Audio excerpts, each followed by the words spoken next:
On a spring evening in 1987, 8 members of one of the IRA's most formidable rural units were cut down in a British Army ambush in Loughgall, County Armagh.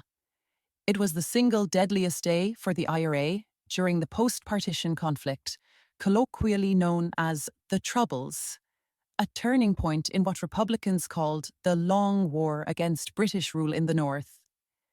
Nearly 4 decades later, the ambush that wiped out the East Tyrone Brigade's elite unit remains cloaked in secrecy, with repeated attempts by the British state to block a public inquiry. How British forces acquired such precise operational intelligence is still the subject of unanswered questions and deep suspicion within Republican circles. The deaths of the 8 volunteers marked more than a tactical defeat. It was the destruction of a unit widely seen as the cutting edge of rural Republican militancy. With them died not only lives, but an entire strategic vision, one that had sought to escalate the armed struggle into a full-scale guerrilla campaign across the border counties. Loughgall was a psychological and strategic watershed, a precision killing that sent shockwaves through the IRA, traumatized its support base throughout Ireland and further afield, and, some argue, paved the way for the political project that would eventually supplant the armed campaign. Tyrone has long held a central, if often understated place, in the tradition of Irish Republican resistance. A county scarred by the plantation and the legacy of colonial land seizure, its hills, valleys, and borderlands have bred generations of quiet defiance that occasionally erupted into open rebellion.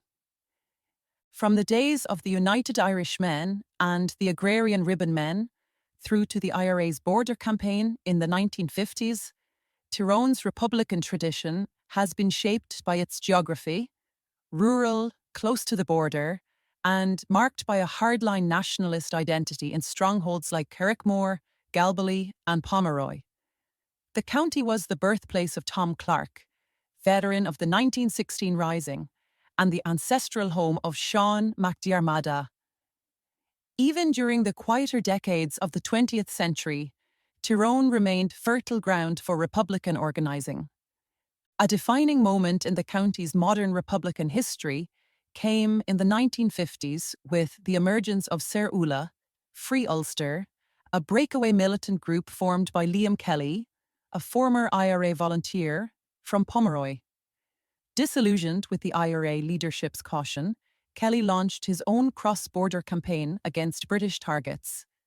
Though short-lived and limited in scale, Saor Ula helped embed a tradition of uncompromising militancy in mid-Ulster, an ethos that would echo decades later in the formation and conduct of the provisional IRA's East Tyrone Brigade. That continuity was not only ideological but familial. Liam Kelly was the uncle of Patrick Kelly, the brigade commander who would later lead the fatal IRA operation at Loughgall. When the Provisional IRA was formed in 1969, Tyrone was not initially central to its operations. That would change. The 1981 hunger strikes transformed the political climate in the north, and in Tyrone especially, where Martin Herson, a native of Galbally, died after 46 days without food. His death galvanized local communities and inspired a generation of young men to join the IRA, many of whom would go on to serve in the same unit that was later wiped out at Loughgall. By the mid-1980s, Tyrone had become one of the most militarized counties in the north, and the East Tyrone Brigade, under the leadership of men like Patrick Kelly and Padraig McKerney and Jim Lina from Monaghan, had turned the county into a laboratory for rural guerrilla warfare, aimed at undermining British control, one RUC, Royal Ulster Constabulary station at a time. The conflict in the north of Ireland during the 1980s. By the 1980s, the conflict in the north of Ireland had entered a new and more brutal phase, shaped by the fallout from the hunger strikes, the rise of Sinn Féin as a political force, and an intensifying confrontation between the IRA and the British state. The decade began in the shadow of the 1981 hunger strikes, during which 10 Republican prisoners died in the H blocks of Loughgall. Their sacrifice galvanized nationalist communities, drew thousands into open support for the IRA, and radically boosted Sinn Féin's political credibility. The election of Bobby Sands as MP for Fermanagh and South Tyrone, while on hunger strike, starkly exposed the contradiction at the heart of Britain's democratic claims in the north. This political momentum gave rise to a new dual-track strategy known as the Armagh and ballot box approach, a combination of armed struggle and electoral intervention. While Sinn Féin contested elections and gained ground, the IRA intensified its military campaign, targeting British soldiers, RUC personnel, UDR, Ulster Defence Regiment members, and key political and economic infrastructure. The goal was to make the occupation unworkable, to erode public confidence in British control, and to apply pressure for eventual withdrawal. But the British state, too, was adapting. Under Margaret Thatcher's government, a far more aggressive counterinsurgency doctrine took shape, one that combined military force with deep surveillance, intelligence penetration, criminalization, and psychological warfare. The Special Air Service SAS was deployed in growing numbers in border counties, often operating under a lethal shoot-to-kill policy, while MI5 and the RUC Special Branch intensified efforts to infiltrate, monitor, and disrupt IRA units from within. In this shifting landscape, rural areas like South Armagh, Fermanagh, and Tyrone emerged as key theatres of IRA activity. Among them, the East Tyrone Brigade stood out as one of the most aggressive and operationally sophisticated. The brigade was responsible for a string of high-impact attacks on RUC barracks, British patrols, and local contractors seen as collaborators. British intelligence increasingly viewed East Tyrone not just as a threat, but as a strategic challenge to the viability of British control in the rural north. Meanwhile, loyalist paramilitaries, chiefly the UVF, Ulster Volunteer Force, and UDA, Ulster Defence Association, continued a campaign of sectarian violence, frequently targeting Catholic civilians, Sinn Féin members, and the families of known Republicans. Many of these attacks were carried out with the tacit or active cooperation of the British security forces. In mid-Ulster especially, patterns of collusion between loyalist gunmen and elements within the RUC and British Army intelligence became increasingly difficult to deny. Within the IRA itself, strategic tensions were mounting. A growing faction, centred around Gerry Adams and the Belfast leadership, was steering the movement toward a long-term political strategy. Others, particularly in active brigades like Tyrone and Armagh, remained fully committed to the Long War. For these volunteers, the war was not leverage for negotiation. It was the path to a decisive military victory. It was in this context of deepening political divisions, sharpened military repression, and rising Republican confidence that the Loughgall ambush would unfold. For many Republicans, it would come to symbolize not only the brutal effectiveness of Britain's counterinsurgency killing machine, but the vulnerability of a bold and uncompromising strand of IRA strategy. By the mid-1980s, the East Tyrone Brigade of the Provisional IRA had emerged as one of the organization's most capable, committed, and ideologically driven fighting forces. Rooted in tight-knit nationalist communities and shaped by generational memory, the brigade was both a product of place and a vanguard of revolutionary ambition, combining local knowledge with strategic innovation. While the British state saw it as a threat to regional stability, to many Republicans, The East Tyrone Brigade represented the most advanced expression of rural guerrilla warfare since the Tan War. Tyrone's geography, rugged, rural, and bordering both Monaghan and Armagh, was ideally suited to the development of a low-intensity insurgency. The county's tradition of Republican activity long predated the current conflict, reaching back to the Ribbonmen, the IRA of 1919 to 1921, and the short-lived but symbolically potent Sir Ula movement of the 1950s. The brigade's core support was concentrated in strongly nationalist parishes like Galbally, Kappa, Carrickmore, and Pomeroy, where memory of British injustice, community solidarity, and post-1981 radicalisation created fertile ground for secrecy and recruitment. Many of the brigade's volunteers were young men radicalised by the 1981 hunger strikes, particularly the death of Martin Herson, a native of Galbally who died after 46 days on hunger strike in Loughgall. His martyrdom resonated deeply across Tyrone and inspired a new generation of Republicans, young, politicised, and prepared to die for the cause of Irish unity.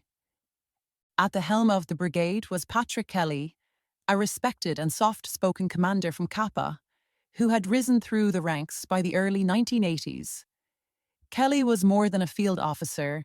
He served as a bridge between local units and the IRA's General Headquarters, GHQ. His leadership was marked by discipline, composure, and a clear commitment to escalating the armed campaign in mid-Ulster. The brigade's ideological direction, however, was shaped most forcefully by Jim Lynagh and Padraig McKerney. Both had emerged as two of the most ideologically committed and strategically ambitious figures within the provisional IRA. The men were shaped by prison, hardened by war, and united by a vision that sought not merely to resist British rule in the north, but to systematically dismantle it through a renewed campaign of rural guerrilla warfare. Jim Lynagh, born in 1956 in Tully, County Monaghan, was one of 14 children. Unlike many of his comrades, he did not come from a deeply Republican background. His entry into the IRA in the early 1970s appears to have been the result of personal conviction, shaped by the political climate of the time and later intensified by his experience in prison. He quickly developed a reputation for fearlessness and tactical aggression. In 1973, Lynagh was severely injured when a bomb he was carrying exploded prematurely. He survived the blast, was arrested, and later sentenced to 10 years imprisonment. He served time in Loughgall, where he became further radicalised and came into contact with some of the movement's senior Republican prisoners. Lynagh immersed himself in revolutionary theory.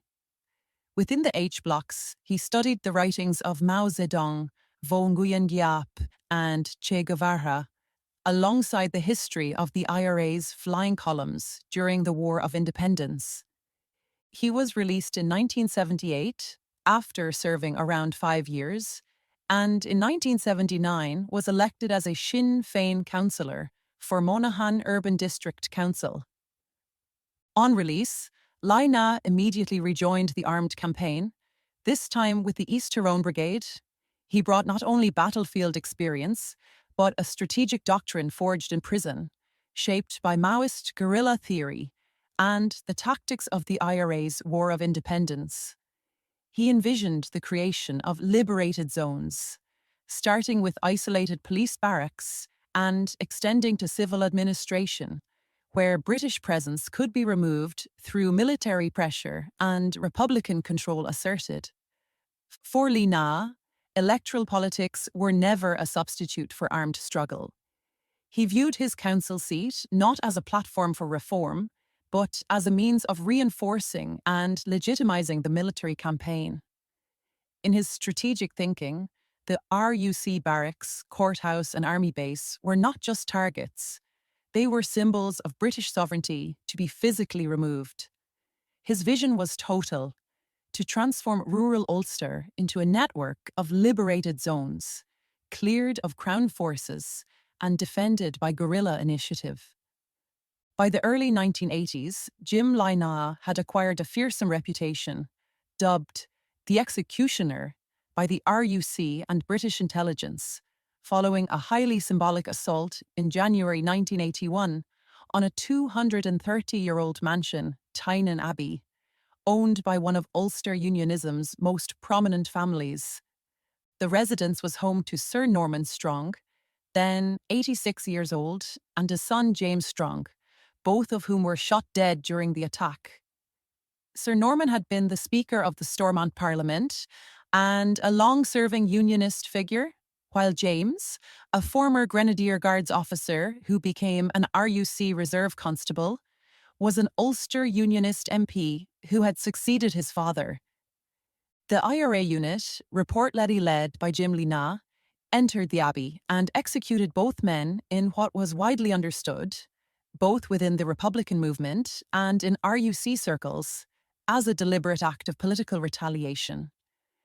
The operation was a pre-planned execution of two men considered symbols of the Unionist establishment. After the killings, the IRA unit set the house ablaze, destroying the building. In the aftermath of the Tynan Abbey attack, details emerged of the IRA's dramatic encounter with responding RUC officers.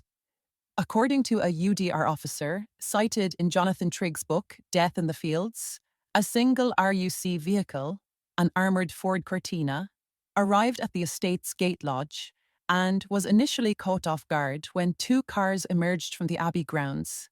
From these vehicles stepped men in military-style uniforms and combat gear, leading the RUC to briefly hesitate, uncertain whether they were looking at undercover soldiers. That hesitation was short-lived.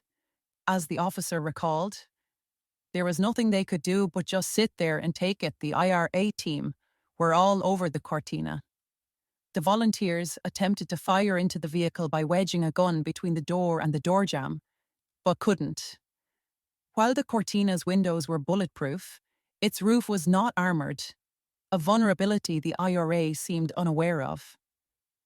It was pure luck they survived, the officer concluded. Years later, a former RUC officer recounted to a British Army lieutenant how Jim Lynagh himself had jumped onto the bonnet of the RUC car, standing in plain sight, as he opened fire directly into the front windscreen. The fellas in the car were terrified, the officer remembered, but the bulletproof glass held out, thank God. Padraig McKerney from the Moy was a H-Block prison escapee and a battle-hardened Republican from a deeply involved family. His brother, Sean McKerney, had been killed in 1974 in a premature explosion, along with his comrade, Eugene Martin. Padraig had joined the IRA in the early 1970s and was arrested in 1977. Like Lynagh, he was politicised in prison and participated in the 1983 Maze Escape, the largest prison break in British history, before returning to active service. Quiet and focused, McKerney brought discipline and tactical coherence to the brigade's operations and shared Lynagh's belief that the war could be won militarily if properly escalated. Together, this leadership core gave the East Tyrone Brigade its defining character: tactically aggressive, strategically coherent, and increasingly at odds with the political evolution of the movement's leadership. While Lynagh offered revolutionary vision and ideological leadership, McKerney ensured military cohesion and operational discipline. Together, they were a potent combination: men who believed that the IRA campaign had become too fragmented and reactive, and who sought to escalate the war through structure, symbolism, and sustained pressure. Between 1985 and 1987, the brigade launched a series of tightly coordinated attacks that marked a clear shift in IRA military capability. These included the destruction of Ballygolly RUC station in December 1985, The bombing of the Birches RUC station in August 1986, using a digger with a 200-pound bomb, a dry run for Loughgall. Attacks on UDR patrols, British military vehicles, and contractors assisting British forces. These operations reflected a mix of engineering ingenuity and tactical evolution. The use of hijacked construction equipment to deliver large bombs was both symbolically audacious and militarily effective. East Tyrone's ASOs were tightly organised, often operating across the Monaghan border, using the frontier not just for refuge, but as part of a broader operational theatre. Although officially under Northern Command, the East Tyrone Brigade increasingly functioned as a semi-autonomous unit. According to Ed Maloney's Secret History of the IRA, the brigade's leadership had a tense relationship with GHQ, especially with Kevin McKenna, the IRA's chief of staff, and himself a Tyrone man. Lynagh and McKerney openly challenged GHQ's strategy at internal meetings, and were even said to have discussed forming a more radical military faction if the leadership continued to soften its position. At the heart of this divide was a fundamental difference in vision. GHQ was leaning more heavily into the ballot box and Armalite dual strategy promoted by Adams and McGuinness, while East Tyrone believed that military victory in the border counties was still possible if ruthlessly pursued. Their proposal to form a flying column, a permanent mobile guerrilla unit based in the south, was rejected by GHQ as too risky and logistically unsound. Still, the brigade pressed on with increasing daring and momentum. For many Republicans in the area, it felt as though East Tyrone was not just carrying out operations, it was setting the pace of the war. British military and intelligence services regarded the brigade as a uniquely dangerous threat. Unlike urban ASOs, East Tyrone's units were deeply embedded in the rural landscape, often made up of close-knit men from the same villages or extended families. Their operations were not haphazard. They were part of a strategic framework aimed at displacing British control from the ground up. By 1986, the British response was escalating. The SAS, RUC Special Branch, and MI5 had all begun to refocus resources on dismantling the brigade. Surveillance intensified. Informers were sought. Electronic tracking systems were deployed. But the objective was no longer just to disrupt. A long-term plan was taking shape to eliminate the leadership and ideological backbone of East Tyrone's campaign. That plan would reach its conclusion in May 1987 in the village of Loughgall.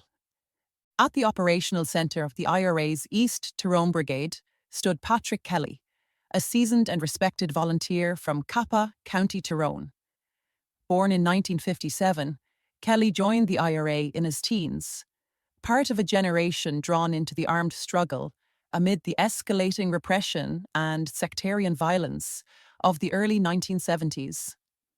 Over the following decade, he rose steadily through the ranks and by the mid-1980s had become officer commanding OC of the East Tyrone Brigade. By the time of the Loughgall operation, Kelly was regarded as a quiet, serious-minded leader, disciplined, politically aware, and deeply committed to the war effort. His style was one of calm authority. Unlike more ideological figures around him, Kelly rarely engaged in public or doctrinal debate.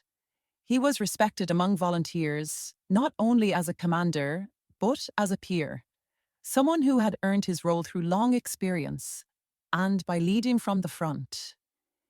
Kelly's Republican lineage ran deep.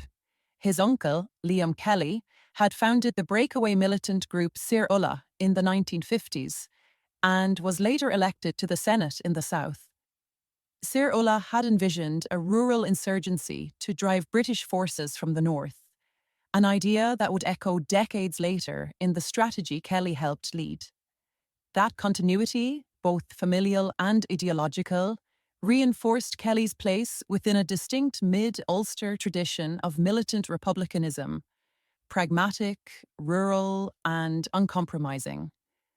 Though not seen as a political firebrand, Kelly was closely aligned with the strategic thinking of Jim Lynagh and Padraig McKerney. He respected their vision and provided the command structure through which their ideas could be tested and operationalized. Under his leadership, the East Tyrone Brigade evolved into the IRA's most active and technically sophisticated rural unit, executing a series of high-impact attacks on RUC and British Army positions throughout 1985 and 1986. Kelly's role required more than tactical planning. He had to balance multiple demands, managing logistics and weapons caches, coordinating tightly disciplined ASUs, liaising with IRA GHQ, and maintaining morale under the constant threat of surveillance and assassination.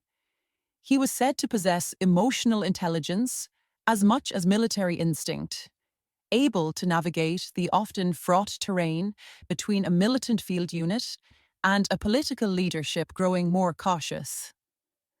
Though not opposed to Sinn Féin's electoral rise, Kelly believed that armed struggle remained indispensable. Political gains, in his view, were impossible without sustained military pressure. The East Tyrone campaign was not about symbolism. It was about creating real, irreversible losses for the British state, both on the ground and in terms of psychological control over contested areas. By late 1986, the brigade had earned a reputation as the IRA's most effective rural fighting force. Kelly himself was viewed by British intelligence as a high-value target, experienced, loyal, and deeply embedded in the community. His ability to unite seasoned operators like McKerney with younger volunteers, radicalized after 1981, gave the brigade both strategic momentum and ideological continuity. The ambush at Loughgall did not occur in a vacuum. It was the culmination of a steadily intensifying phase in what the Provisional IRA had come to define as the Long War, a protracted campaign of armed struggle and political resistance aimed at ending British rule in the north. In the fields, villages, and border parishes of mid-Ulster, that war was being waged with increasing confidence, precision, and ambition by the East Tyrone Brigade. And the British state, aware of the growing threat, was preparing to respond, not with arrests or negotiation, but with a lethal shoot-to-kill policy. The signs had been emerging for several years. From the mid-1970s onward, a pattern of lethal, preemptive force emerged in British counterinsurgency policy, particularly through the covert operations of the SAS and RUC Special Branch. In April 1976, Peter Cleary, an unarmed IRA volunteer, was shot dead by the SAS near Forkhill, South Armagh, after reportedly being arrested and handcuffed. The British claimed he tried to escape. Witnesses and Republicans alleged he was executed. The following year, in August 1977, Seamus Harvey, an IRA volunteer, was shot dead by the SAS near Coolderry, South Armagh. The British claimed he was armed and attempting to evade arrest. Local witnesses and Republican sources disputed the account, describing it as a deliberate ambush. In November 1982, 3 unarmed IRA volunteers, Sean Burns, Eugene Toman, and Gervais McCare, were ambushed and killed by the RUC outside Loughgall, their vehicle hit by more than 100 rounds. Days later, Michael Tighe was killed and Martin Macaulay wounded by RUC officers at a hayshed in Ballinderry.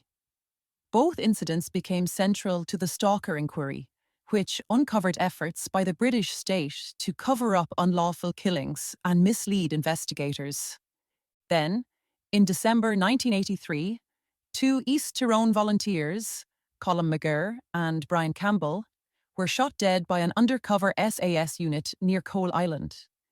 The British claimed the men were intercepted while preparing an ambush on a joint RUC/UDR patrol. Republicans insisted it was a deliberate execution. Though not the first SAS killing, This marked the regiment's first known operation in East Tyrone, a clear signal that covert British forces were now turning their attention to the brigade at the heart of the rural IRA campaign. In July 1984, on the anniversary of hunger striker Martin Herson's death, IRA volunteer Willie Price was killed in an SAS ambush while attempting to carry out an incendiary bomb attack on a factory in Ardbow, County Tyrone. The operation ended in a hail of gunfire, and Price's death became one of the earlier instances of what Republicans viewed as Britain's evolving policy of targeted executions. In the SAS in Ireland, Raymond Murray records an account of the incident from a volunteer who survived the ambush. The whole place lit up with gunfire. William Price fell moaning. The other volunteer, accompanying Willie, crawled back through the long grass to the position he had left and made his escape. The rate of fire, according to this testimony, was sustained and overwhelming. The shooting, it was said, continued unabated from the moment Price was hit until his comrade had escaped the kill zone. Only then, after a pause of several minutes, was another single shot heard, followed by a final burst of gunfire. In keeping with the macabre tradition that would resurface after the Loughgall ambush less than 3 years later, British forces in the north marked Willie Price's killing with a celebratory cake decorated with the words RIP, his name, and the location of his death. The practice of commemorating the deaths of IRA volunteers with personalised cakes was revealed by journalist Peter Taylor in a 2000 BBC documentary based on interviews with former undercover soldiers. Price's funeral marked a turning point. From this moment forward, there was a clear and deliberate shift in British policy regarding Republican funerals. In an effort to curb the visibility of Republican militarism, British authorities sought to deny volunteers killed on active service the public honours that had traditionally accompanied their burials. These included colour parties, the firing of volleys over coffins, and the placing of berets, gloves, and tricolours atop the casket. Yet the effect of this militarised approach to funeral policing was the opposite of what British strategists intended. Heavy-handed interventions by the RUC and British Army, including raids on grieving crowds, harassment of mourners, and physical confrontations at graveyards, did not diminish support for the IRA. Instead, they intensified local anger. Far from containing republicanism, the spectacle of riot shields at funerals and the disruption of long-standing commemorative rituals only served to further radicalize nationalist communities. For many, these scenes of aggression transformed funerals into recruitment grounds and helped swell the ranks of the IRA. In April 1986, Seamus McIlwain, a high-profile IRA volunteer and H-Block prison escapee, was ambushed and killed by the SAS near Roslea, County Fermanagh. Forensic evidence later suggested McIlwain had been shot while wounded, executed at close range. His killing sparked renewed outrage and reinforced the belief within Republican circles that the British state had fully embraced a shoot-to-kill doctrine. These operations, culminating in the killing of Seamus McIlwain, made clear to many Republicans that Britain had abandoned any pretense of arrest or due process when dealing with IRA volunteers in the field. Instead, lethal force had become policy, a deliberate and institutionalized tactic, not an exception.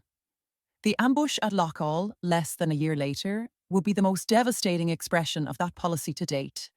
But it would not be the last. In the years that followed, the shoot-to-kill approach would be deployed repeatedly in Cog, Clono, and elsewhere, often with the same clinical precision and controversial aftermath. Loughgall did not mark the beginning of this policy. It marked its escalation. East Tyrone and IRA's Long War. By the early 1980s, the Provisional IRA had embraced a doctrine it called the Long War, a protracted campaign of armed resistance, attritional pressure, and parallel political engagement aimed at ending British rule in the north. While urban centres like Belfast and Derry remained active, it was in the rural border counties, Tyrone, Armagh, and Fermanagh, where the war took on a different shape. Here, geography, tradition, and community solidarity allowed the IRA to wage a form of low-intensity insurgency that was difficult to monitor and even harder to suppress. In this context, East Tyrone, with its tight-knit Republican heartlands in Galbally, Kappa, and Carrickmore, became one of the most active and dangerous operational zones for British forces. The brigade conducted a series of increasingly audacious and coordinated attacks, not only to inflict casualties, but to undermine the British presence structurally and symbolically. Notable among these was a landmine ambush at Ballygawley in July 1983, where a British Army convoy of 5 Land Rovers was hit by a 300-kilogram culvert bomb. The explosion left a crater 40 feet wide and 15 feet deep, killing 4 soldiers. The Irish Times later observed, "This stretch of road has been a favourite ambush spot for successive generations of IRA men since the 1920s. In 1920, a number of police specials were killed in an IRA ambush there. In March 1973, a British Army lieutenant was killed when his armoured car was blown up by a similar 500-pound landmine along the same road." On 25 September 1983, Padraig McKerney was among the 38 Republican prisoners who took part in the dramatic escape from Loughgall, the largest prison breakout in British and Irish history. By early 1984, he had rejoined active service in East Tyrone, aligning once again with the Provisional IRA's local brigade. McKerney began to advocate for what he termed the movement's third phase of armed struggle, a strategy of strategic defence whereby repeated attacks on RUC, UDR, and British Army installations would render certain areas ungovernable. The ultimate goal was to deny Crown forces any viable foothold in Republican strongholds through sustained, localised attrition. Among the most ambitious and controversial ideas to emerge from within the IRA during the 1980s was a proposal developed by Jim Lynagh and Padraig McKerney, 2 volunteers who combined battlefield experience with revolutionary conviction. Determined to break the stalemate of guerrilla attrition, they devised a plan for a permanent, full-time flying column that would shift the war onto new terrain, literally and strategically. The 2 men began formulating a strategy that would escalate the conflict into what they called a total war. This vision wasn't just a tactical refinement, it represented a radical departure from the IRA's conventional tight-knit ASOs. Their proposal called for a self-contained guerrilla unit of 20 to 30 highly trusted volunteers based in the south, far from the surveillance-heavy zones of British-controlled territory. There, the unit would live, train, and strike from a position of mobility and secrecy, modelled on the flying columns of the War of Independence, but adapted for modern conditions. The concept took inspiration from the IRA's original flying columns of the 1919-21 War of Independence, particularly in Cork and Munster, where small mobile units had successfully harried British forces and withdrawn to the countryside.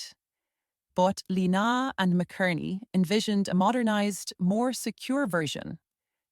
Lynagh and McKerney drew inspiration not only from the flying columns of the 1920s or the Vietnamese guerrillas, who wore down American forces in a grinding war of attrition. Closer to home, they looked to the South Armagh Brigade, which had, through a persistent campaign of ambushes, landmines, and remote-controlled roadside bombs, effectively established a liberated zone. In South Armagh, The British military was largely denied use of the region's web of country roads, forced instead to rely on helicopter transport to avoid the ever-present threat of IEDs. The once picturesque landscape became a theatre of occupation, dotted with steel watchtowers, ringed with fortified bases, and constantly buzzing with the sound of helicopters ferrying troops and supplies, unable to move by land. Loughgall and McKerney's proposed unit would consist of 20 to 30 trusted volunteers, based at a remote and well-protected training camp in the Republic. It would operate semi-independently from local ASUs, and its members would live, train, and move together as a closed, self-reliant team. Security was key.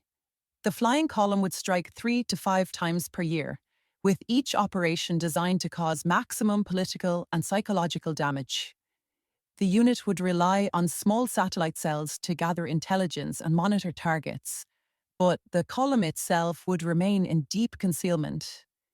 If a member turned informer, he would have to physically separate from the group in order to communicate with handlers. A difficult and risky proposition. In this way, the strategy aimed to neutralize the growing threat of infiltration that plagued many local units. For Loughgall and McKerney, the column was not merely a tactical adjustment, it was a strategic shift. They rejected what they saw as GHQ's flawed reliance on steady attrition and military pressure designed to support Sinn Féin's political advance. They did not believe that sending Brits home in boxes would win the war. Instead, they advocated for a sustained offensive to make the British presence unviable, clearing bases, destroying infrastructure, and forcing Crown forces to retreat from rural areas, creating liberated zones where the state could no longer function. The proposal was brought directly to IRA Chief of Staff Kevin McKenna, but it was rejected, deemed too ambitious, too logistically complex, and too risky. McKenna also denied their request for a dedicated training camp. But key elements of that doctrine were already being implemented in East Tyrone. In 1985, Patrick Kelly became Officer Commanding, OC, of the East Tyrone Brigade. Under his leadership, the unit evolved into one of the IRA's most formidable and disciplined formations. Its active service units, ASUs, were composed of young, highly trained volunteers, many from long-standing Republican families, and many radicalized by the 1981 hunger strikes. Under the leadership of Patrick Kelly, the East Tyrone Brigade evolved into a well-organized, technically adept, and ideologically confident fighting unit. Its active service units, ASUs, were composed of highly committed volunteers, many of them second-generation Republicans, and many radicalized by the 1981 hunger strikes. For them, this was not simply a continuation of past conflicts. It was a new war with modern tools, bigger ambitions, and deeper roots. Between January 1984 and the end of 1986, the IRA intensified its offensive across the north, launching over 70 attacks on RUC installations and killing more than 35 police officers. Among the deadliest of these operations was the February 1985 mortar assault on Newry RUC station, which claimed the lives of 9 officers. In its aftermath, the IRA issued a stark warning. Any contractors who assisted in rebuilding damaged police infrastructure would themselves become targets. By this time, the East Tyrone Brigade had concluded that the roughly 24 RUC stations scattered across rural Tyrone were increasingly vulnerable.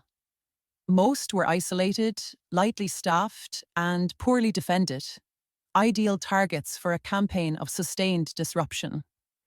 The brigade set about identifying and attacking these installations, combining local intelligence with escalating technical and operational capability.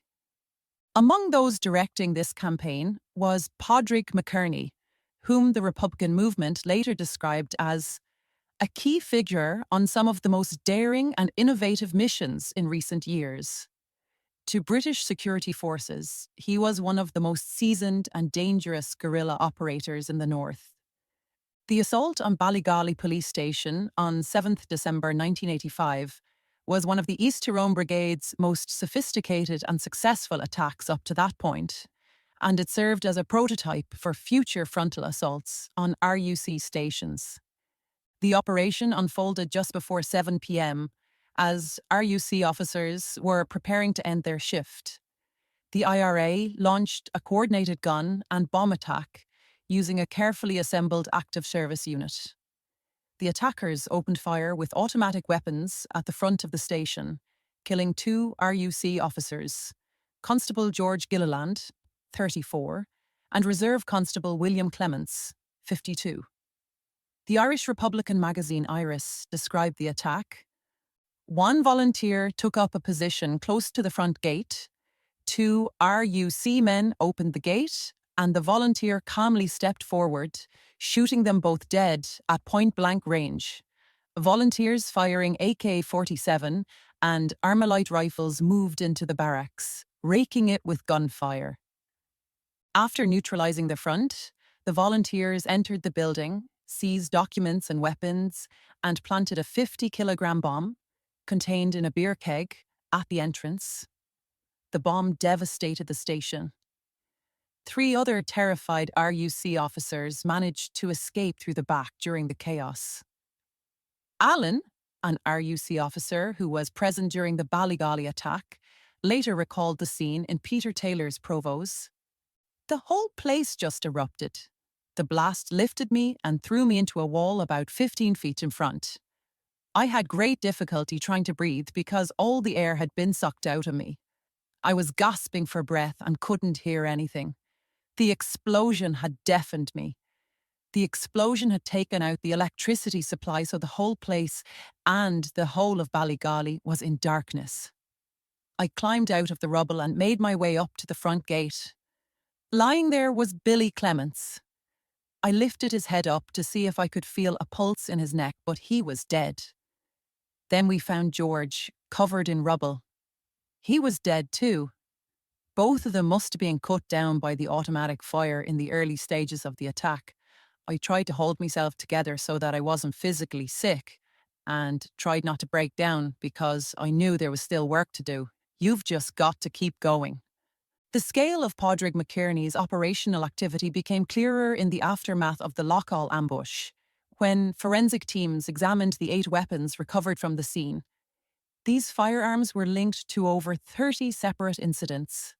One in particular, a .357 Ruger revolver, was traced to 6 shootings. It had originally been taken during the Ballygally police station attack, seized from the body of Reserve Constable William Clements. According to security sources, the weapon later became McKierney's personal sidearm. It was subsequently used in the killing of John Kyle, a civilian from the Omagh area, whom the IRA accused of supplying construction materials to aid in the repair of RUC installations. The attack on Ballygally RUC station dealt a sharp blow to British authority and significantly boosted morale within the IRA, particularly among the East Tyrone Brigade, who saw themselves as modern-day heirs to the flying columns of the 1920s or the Vietnamese guerrillas who had outlasted Western armies. Just 4 days later, on the 11th of December, 1985, the East Tyrone Brigade carried out another major operation, one often overshadowed by the earlier Ballygally attack and the later Loughgall ambush. In a devastating mortar strike, the IRA destroyed the RUC station at Tynan, scoring a direct hit on the compound. A total of 4 large-caliber Mark X mortars, each reportedly packed with up to 100 kilograms of explosives, were launched. The blasts tore through the station, shielded behind a high steel fence, reducing it to rubble and craters and gutting the building in a raging fire that could be seen from miles around. According to a BBC report, 4 RUC officers were injured. Ironically, the mortars were launched from a blue Toyota Hiace van, the same model and colour later used in the Loughgall operation. A rectangular opening had been cut into the roof, allowing a single IRA volunteer to fire the mortars from a concealed position inside the vehicle. According to the BBC, the assault on Tyneham marked the fourth attack on an RUC station in the last week, a clear sign of escalating tempo, and a grim prelude to the operation at Loughgall.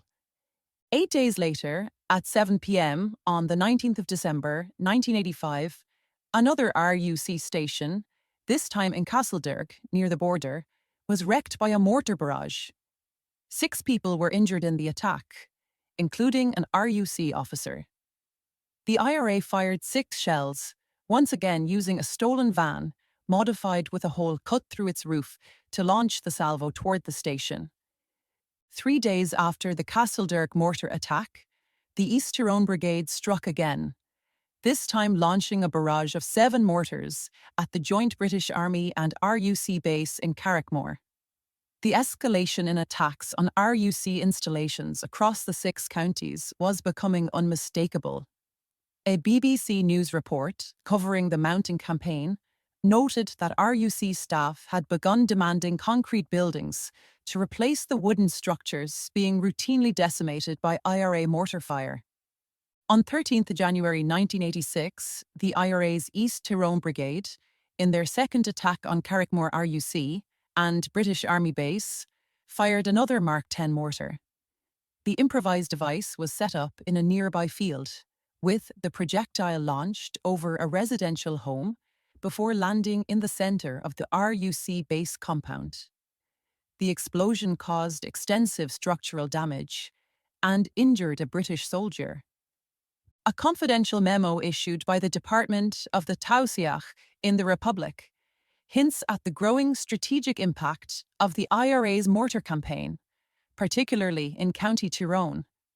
The document, focused on security cooperation with the British, noted, "The main point of interest since the Anglo-Irish Agreement has been a series of IRA attacks on RUC officers and outlying RUC stations and military checkpoints. There have been reports of up to 7 mortar attacks. It has been alleged that the mortars were made in the south."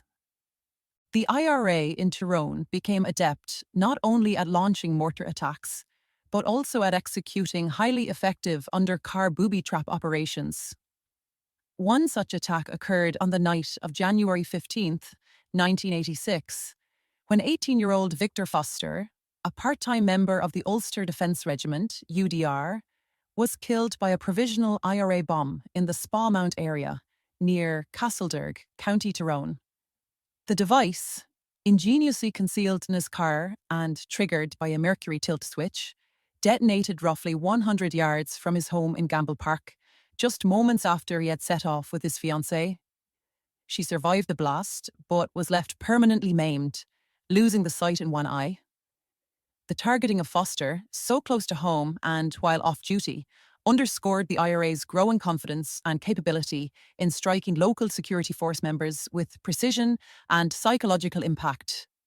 On 1st February 1986, the RUC barracks at Coal Island was devastated by a 300-kilogram van bomb, one of the most destructive attacks of its kind to date. Just 2 months later, in April 1986, Jim Lynagh was released from Portloy's prison in the Republic. His return to active service would coincide with a new phase of escalation in the East Tyrone Brigade's campaign, marked by increased technical sophistication, bolder operations, and the emergence of what would later be known as the IRA's A-Team. The most significant operation of this new phase came on the 11th of August 1986, when the A-Team destroyed the RUC barracks at the Birches in County Armagh. The attack marked a step change in IRA tactics, combining precision planning, engineering ingenuity, and overwhelming firepower. For many, it was a dry run for Loughgall. By mid-1986, the East Tyrone Brigade, now under the operational command of Dungannon-based Paddy Kelly, had been refining a new offensive strategy. Their next target was the RUC base at the Birches in County Armagh. The station was surrounded by a high mesh fence designed to deter rocket and grenade attacks. To overcome this, the IRA devised an innovative assault plan. A mechanical digger would be used to smash through the perimeter, with a large explosive device concealed in its front bucket. The goal was not just to breach the station's defences, but to demolish it entirely in a single devastating strike. The operation at the Birches is believed to have involved over 35 IRA members, making it one of the largest coordinated actions ever undertaken by the East Tyrone Brigade. A diversionary team launched a bomb attack in Pomeroy, approximately 30 kilometres from the target, drawing security forces away from the primary objective. With their attention diverted, the main assault unit moved in on the unmanned RUC station at the Birches.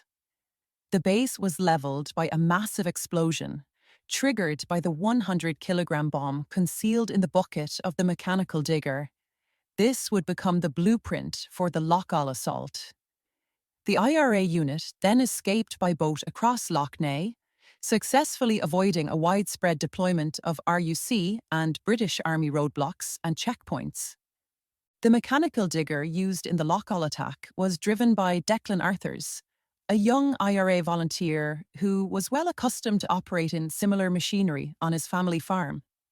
Arthurs was routinely targeted by British forces, and in January 1987, he spent nearly the entire month caught in a cycle of arrest, release, and rearrest. Speaking to journalist and author Peter Taylor, Amelia Arthurs, Declan's mother, recalled, "I was very afraid he was going to be killed. That's what they often told him when they stopped him at checkpoints. One night, they made him lie down on the road and measured him and told him they were going to kill him." That same year, Declan Arthurs was photographed with his friends and fellow IRA volunteers at a memorial for Martin Herson, who had died on hunger strike in July 1981 after 46 days without food, aged just 21-24.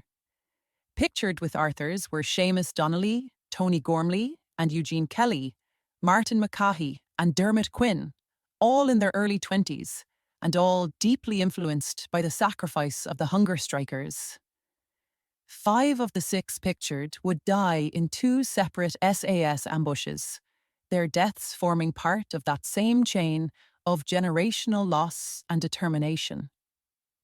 The East Tyrone Brigade had pioneered the use of digger-delivered bombs, mastered escape routes, and began operating with increasing technical and operational sophistication. The objective was shifting from inflicting casualties to dismantling Crown presence in the borderlands. The destruction of the RUC station at the Birches was one of the key factors that led to the decision to deploy an additional 2 British Army battalions to the north of Ireland, reflecting growing alarm within the British security establishment over the IRA's escalating rural campaign, particularly in East Tyrone. A member of the British security forces told author Mark Urban of the attack, "The Birches RUC station was destroyed by the bomb, creating problems for the authorities about how to rebuild it. The Tyrone IRA was able to combine practical skills such as bomb making and the welding needed to make mortars with considerable resources. Its members went on operations carrying the latest assault rifles and often wore body armour similar to that used by the security forces, giving them protection against pistol or submachine gun fire. By 1987, they had also succeeded in obtaining night sights, allowing them to aim weapons or observe their enemy in darkness." The IRA volunteers weren't just part-time insurgents. By 1987, the East Tyrone Brigade was operating as a guerrilla force approaching professional grade. News headlines throughout 1986 continued to detail the routine of IRA roadside bombs, ambushes, booby traps, targeted killings of British security personnel, and repeated mortar barrages, including another at Carrickmore RUC station in October. By the end of 1986, the British security apparatus had taken full notice. Intelligence services, including MI5, RUC Special Branch, and E4A, ramped up surveillance across Tyrone and Armagh. New listening devices were deployed, aerial reconnaissance intensified, and personnel movements were increasingly monitored. Crucially, in the wake of the Anglo-Irish Agreement, cross-border intelligence sharing between British and Irish security forces expanded significantly, providing the British with greater insight into Republican activity and movement south of the border. Within this emerging framework, East Tyrone was viewed as the epicenter of a new and dangerous form of rural insurgency, and its senior figures were being closely and systematically tracked. Throughout 1986 and into 1987, news headlines continued to chart the relentless rhythm of IRA operations: roadside bombs, ambushes, booby traps, and targeted killings of British security personnel, particularly UDR soldiers, as well as repeated mortar barrages, including yet another strike on Carrickmore RUC station in October. Then, in April 1987, Lord Justice Maurice Gibson and his wife were killed in a border bombing as they crossed into County Down after returning from a holiday abroad. A decade earlier, Gibson had famously acquitted a British soldier who shot dead Magella O'Hare, a 12-year-old girl killed in Whitecross, County Armagh, and was widely accused of endorsing the apparent British shoot-to-kill policy after acquitting police officers who shot the three unarmed IRA volunteers, Sean Burns, Eugene Toman, and Gervais McCurr, in 1982. Though the bombing was carried out by the IRA's South Armagh Brigade, not East Tyrone, the killing of such a senior judicial figure shocked the British establishment. Amid escalating IRA activity across the border counties, the pressure on the British military intensified to decapitate the organisation's most dangerous units, chief among them, the East Tyrone Brigade. By early 1987, IRA leaders in Belfast were pressing for a renewed offensive against hard targets. The success of the South Armagh Brigade, which had largely denied the British military access to its local terrain, set a benchmark for other brigades across the north. The East Tyrone Brigade, known for its operational ambition and tight discipline, was close behind. According to a security source quoted in Jonathan Trigg's Death in the Fields, they weren't too far behind. A recognition that East Tyrone had become a serious strategic concern for British intelligence. Against this backdrop, Loughgall RUC station was selected as the next target. Situated in rural County Armagh, the base was seen as vulnerable, lightly staffed, part-time, and located in an area increasingly regarded by the IRA as suitable for liberated zone tactics. The attack would follow the model perfected at the Birches. A mechanical digger with a bomb in its bucket would breach the perimeter fence, while an armed unit would provide cover, destroy the station, and withdraw. What the volunteers did not know was that by this point, they were already under surveillance. The SAS, along with RUC Special Branch and other intelligence units, had been monitoring the East Tyrone Brigade for weeks, in what would later fuel allegations of entrapment and a premeditated shoot-to-kill policy. British forces, according to speculation in Mark Urban's Big Boys Rules, are believed to have made the decision to allow the killing of William Graham, a UDR soldier, in order to protect the broader ambush operation being prepared at Loughgall. This accusation has been repeated by groups representing victims of the IRA. The trap was now set. The IRA believed it was carrying out a textbook operation, one that would strike another symbolic and strategic blow against the British presence in the North's rural areas. Instead, they were walking into a carefully prepared killing zone. The operation to intercept the IRA's A-team had been in motion for days, some say weeks, before the attack on Loughgall. British intelligence units had been tracking the movements of East Tyrone's most active volunteers, monitoring vehicles, gathering surveillance, and waiting for the moment to strike. What followed on the 8th of May, 1987, was not a chance engagement, but a deliberate and meticulously prepared ambush, the deadliest single operation mounted by British forces during the conflict. Somehow, the British had acquired intelligence indicating that an attack on the rural RUC base at Loughgall was imminent. At the centre of this intelligence-gathering effort was the RUC Tasking and Coordinating Group, TCG, a unit created to enhance operational coordination between the RUC and British Army. Working alongside him was the Mid-Ulster Detachment of 14 Intelligence Company, known as the DET, a covert group of Special Forces trained operatives skilled in surveillance, close target reconnaissance, advanced driving, and armed engagement. Also involved was E4A, a highly secretive arm of the RUC's special branch, tasked with running agents and collecting human intelligence on Republican paramilitary networks. Supporting these intelligence agencies on the ground was the Headquarters Mobile Support Unit, HMSU, a specialist RUC tactical team trained by the SAS, designed for rapid response actions and armed interceptions.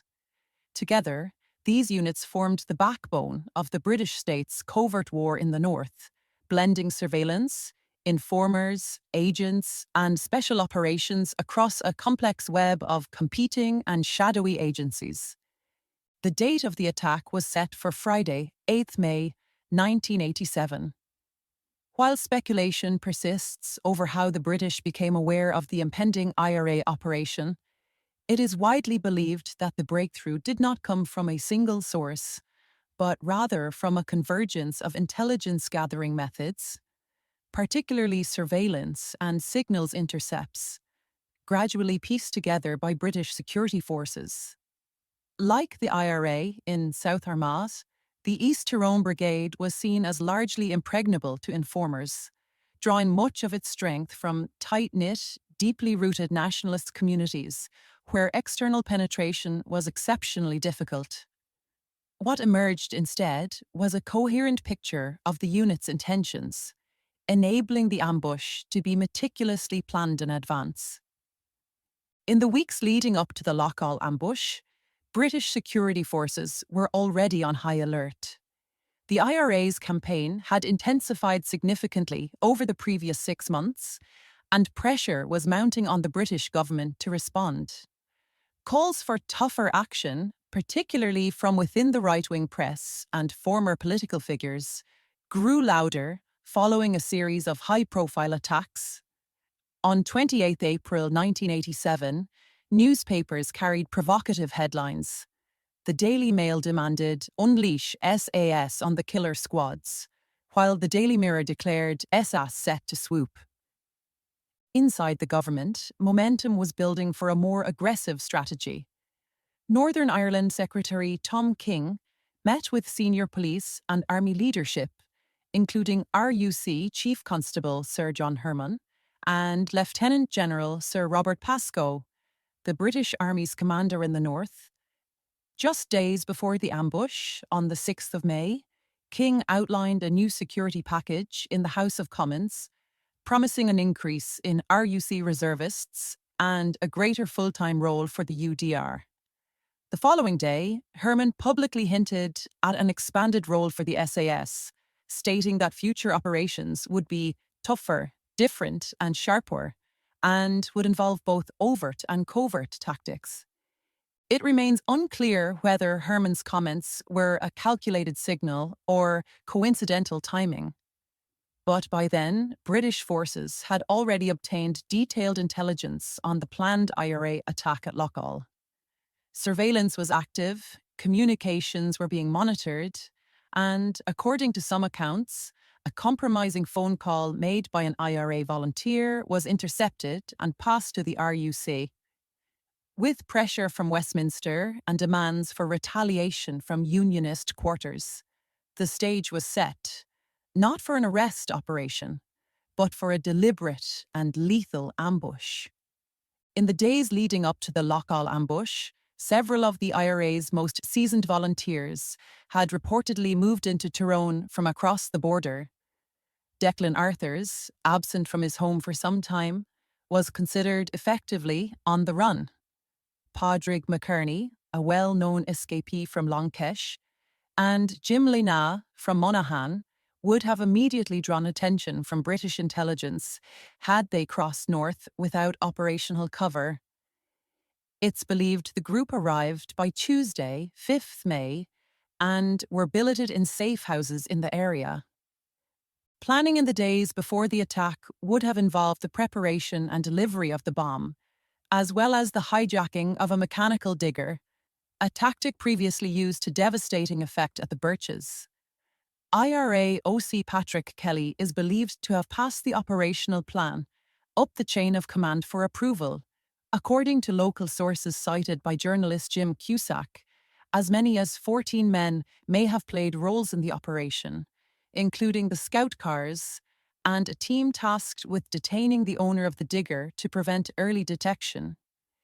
In the lead-up to the attack, IRA engineers constructed the bomb intended for use at Loughgall, a 200-kilogram Semtex-based device concealed inside an oil barrel. According to reports, E4A, the covert intelligence wing of the RUC's special branch, had been tasked with monitoring the device, possibly for several weeks prior to the operation. The bomb, built in Ardbow, was loaded onto a boat and transported across Lough Neagh to Maherry on the day of the attack. A journey made in secrecy, but evidently not beyond the reach of British surveillance. The digger, a JCB, was hijacked from the Mackle family farm on Lislesley Road, just outside Moy, on the afternoon of 8th May. 5 IRA volunteers arrived as the family was returning home. 2 of them remained behind to detain the family.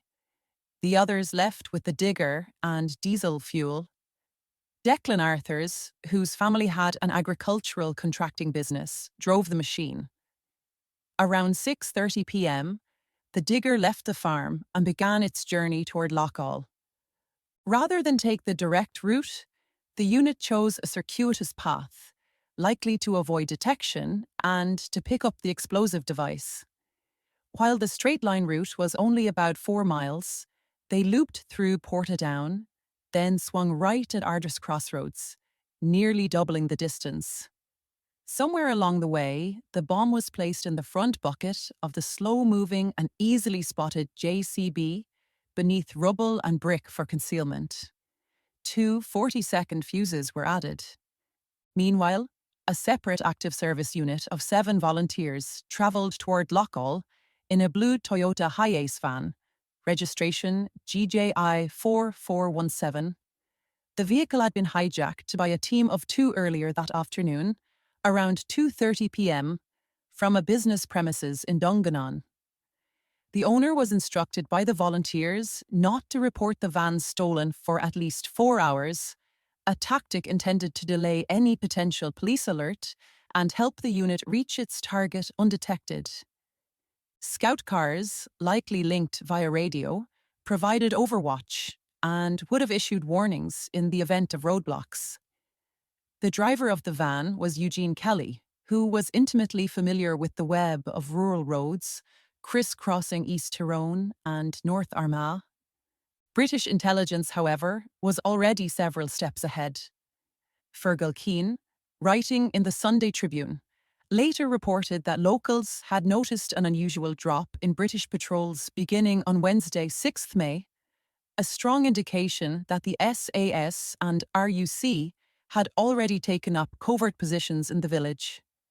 The RUC station itself, normally staffed by 6 officers, had been vacated in advance and replaced by a stakeout team composed of SAS personnel and RUC marksmen positioned strategically around the station. According to Mark Urban's Big Boys rules, an elderly local resident walking his dog inadvertently spotted one of the SAS unit's covert positions in the days leading up to the ambush. Despite the risk of exposure, the decision was made to press ahead with the plan. An operation described by one British officer as a massive ambush, now codenamed Operation Judy. The RUC barracks, located at the far edge of Loughgall village, had long been considered a soft target. Open only 4 hours each day, 9 to 11 a.m. and 5 to 7 p.m. It closed 20 minutes early on Fridays, meaning that by 6:40 p.m., the IRA would have expected it to be empty.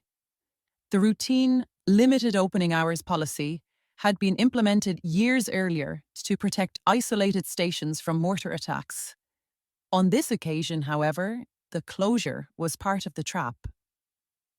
For Operation Judy, the code name for the Loughgall ambush, the British determined that 24 SAS troopers would be required. The bulk of the SAS unit was airlifted from Hereford, England, underscoring not only the operation's priority and scale, but also the importance placed on maintaining secrecy in the lead-up and enforced silence in its aftermath. In total, over 50 personnel, drawn from the AAS, RUC HMSU, and military surveillance units, were deployed, all highly trained in covert observation and close quarters combat. In addition, hundreds of support troops, including members of the Ulster Defence Regiment, UDR, were positioned in surrounding areas to seal off the village and reinforce the cordon. The ambush was carefully choreographed. In the hours leading up to the attack, SAS units were deployed in concealed positions within and around the police station, including the church graveyard and hedgerows overlooking the approach routes. Their placement was calculated to create interlocking fields of fire, ensuring that once the IRA unit arrived, there would be no chance of escape. Curiously, the SAS personnel tasked with the operation were armed with Heckler and Cook G3 assault rifles, the very same model carried by some members of the IRA team they were targeting. In addition, the ambush force had at least 2 belt-fed general-purpose machine guns, GPMGs, capable of delivering rapid, sustained fire. These were positioned to maximize coverage of the so-called kill zone at the front of the station. The main killing group of SAS operatives was stationed in and around the police station itself, arranged under the direction of a senior Hereford-based commander. This configuration served a dual purpose: to maximize tactical dominance and to provide a strategic and legal pretext for opening fire on IRA volunteers who believed they were attacking an unoccupied outpost. Beyond the kill zone, covert observation teams monitored the surrounding area, while at least 2 cut-off units were strategically positioned to intercept any IRA volunteers who might attempt to escape. The entire formation was meticulously designed to trap, encircle, and eliminate the ASU, ensuring there was no viable route of retreat. Members of the cut-off units were reportedly equipped with caltrops, small, multi-spiked area denial weapons intended to puncture tires and disable vehicles, further reducing the chances of an escape by road. The ambush was laid out in a triangle-shaped formation, with the kill zone focused at the station's entrance, where the IRA team was expected to strike. The main SAS contingent was embedded inside the station, along with 3 RUC officers, while additional fire teams covered the flanks from the church graveyard and a road junction on the hill above. Each location was chosen to allow overlapping fields of fire, ensuring full control over every approach and a swift, overwhelming response once the operation was triggered. It was around 17 degrees Celsius and partially overcast on the evening of the 8th of May, 1987. The village of Loughgall lay eerily silent. Local residents later recalled that there was no sign of police or military presence, no helicopters overhead, just stillness. At around 6 p.m., the IRA unit began assembling for the operation. Members changed into blue boiler suits, donned body armor, and pulled on balaclavas. Some took additional precautions, wearing surgical gloves and yellow football gloves, to avoid leaving forensic evidence such as fingerprints or gunshot residue. But Padraig McKerney, the veteran volunteer and 1983 H-Block escapee, refused such measures. Still officially on the run, McKerney made no secret of his mindset. If confronted by British forces, he would fight his way out or die trying. The team then began equipping themselves with their weapons. The arsenal reportedly included 3 Heckler and Colt G, 3 rifles, 2 FNFNC assault rifles, 1 FNFAL battle rifle, and a Franchi PAS-12 combat shotgun. The Spaz-12, an Italian-made military-grade weapon, was notable for its dual-mode operation, capable of switching between semi-automatic and pump-action firing. Designed for close-quarters combat, it was rare in the conflict and underscored the unit's escalating firepower and tactical preparation. Padraig McKerney carried the .357 Ruger revolver taken from the raid on Ballygolly Station in December 1985. At approximately 7:20 p.m., the East Tyrone Brigade's active service unit began what they believed would be a swift and decisive strike. Declan Arthurs led the assault, driving the digger toward the village with its front bucket raised high, carrying a 200-kilogram bomb packed beneath bricks and rubble. The machine moved slowly, its front wheels jolting under the weight of the device. The IRA convoy approached Loughgall from 2 directions. The digger, driven by Declan Arthurs, came in from the Portadown side, while the Toyota Hiace van, carrying the remaining 7 volunteers, approached from the Armagh direction, converging on a road that merged near the village. According to accounts, the van had been delayed, with the digger and scout cars waiting for its arrival. Declan Arthurs, known within the unit for being security conscious and tactically cautious, took the lead in a preliminary scouting run. Driving the hijacked digger, he passed through Loughgall village, slowing as he approached the RUC station to observe its exterior and immediate surroundings. After passing the target, he pulled the digger into a nearby lane, where he made contact with the van team. Arthurs then turned the machine around and passed the station a second time. The van then performed the same maneuver. At some point, doubt must have crept in, whether due to unease, timing, or subtle signs. One of the volunteers returned in a scout car for a final sweep of the area. The operation involved 4 vehicles in total: the JCB digger, a blue Toyota Hiace van, and 2 scout cars, with at least 3 IRA volunteers, reportedly assigned to scouting roles, providing cover and intelligence for the primary assault team. The streets were silent, the station appeared empty, and the village unnaturally still. The plan was simple and had worked before: ram the digger through the station's pathetic wire mesh perimeter, set the 40-second fuse, and withdraw to the waiting van, parked slightly ahead, its rear door flung open. Once all 3 were aboard, the van would speed away under covering fire from the rest of the team. Unbeknownst to the IRA unit, they had passed within mere feet of covert SAS operatives, faces blackened, weapons ready, and positions concealed days in advance. The soldiers held their fire through this initial phase, allowing the operation to unfold. Although they could have engaged earlier, the decision was made to permit the IRA to initiate the attack, thereby framing the subsequent use of lethal force as reactive. The IRA volunteers would be permitted to bomb the station, possibly even destroy it. Only then would the trap be sprung. With Paddy Kelly giving the order to begin the attack, Gerard O'Callaghan and Tony Gormley hopped out of the van and into the digger with Declan Arthurs. Arthurs then set the digger in motion, driving past the RUC station once more, with the van following closely behind. The convoy moved steadily through the quiet village, heading toward the seemingly inactive police base. According to witness testimony at the 1995 inquest, the vehicles were moving so slowly that a policeman could have stood out in front of it. a detail later cited by critics as evidence that no attempt was made to arrest the team before the ambush was sprung. As the two vehicles approached the target, the digger paused briefly and the high-ace van pulled up alongside it. After a short exchange between the crews, Declan Arthurs swung the digger sharply to the right, crashing through the perimeter gate and breaching the station's outer defences.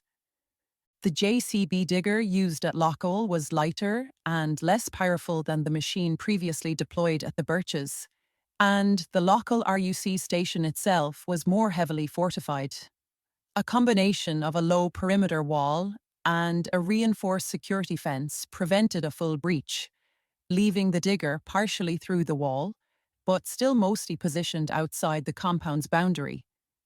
The 3 IRA volunteers jumped from the digger just as the van team, carrying the other 5 men, arrived on the scene. The van came to a halt further up the road, positioned on the opposite side of the station to provide cover and overwatch. Arthurs and Gormley, each holding a cigarette lighter, clambered through the wreckage of the breached fence toward the bucket of the digger, which carried a 200-kilogram explosive device. Reaching the bomb, they lit the two 40-second fuses, initiating the final stage of the attack. Exactly what happened next remains disputed, but one account comes from former RUC Special Branch Officer John Shackles, who described how the SAS had rigged detonating cord along a line of fir trees beyond a playing field opposite the station. Just seconds before the ambush was launched, the cord was detonated, producing a sudden blast designed to distract and disorient the IRA team.